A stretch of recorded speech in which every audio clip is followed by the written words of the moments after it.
পাহাড়ে 125 দিনের কাজের ঘোষণা, দুর্নীতিমুক্ত নিয়োগের বার্তা শুভেন্দুর।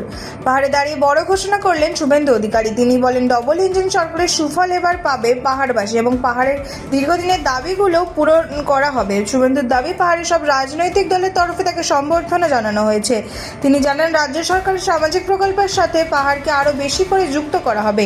পাশাপাশি 1 জুলাই থেকে পাহাড়ের মানুষ 125 দিনের কাজের সুযোগও পাবেন বলে ঘোষণা করেন তিনি। জিটিএতে নিয়োগ দুর্নীতির অভিযোগ তুলে শুভেন্দুর দাবি, ভবিষ্যতে তাদের সরকারের আমলে কোনো দুর্নীতি বরদাস্ত করা হবে না। এছাড়াও আগামী কয়েক মাসের মধ্যেই পুলিশের নিয়োগ প্রক্রিয়া শুরু হবে বলেও জানান তিনি। রাজনৈতিক মহলে এই ঘোষণাগুলি নিয়ে শুরু হয়েছে নতুন জল্পনা।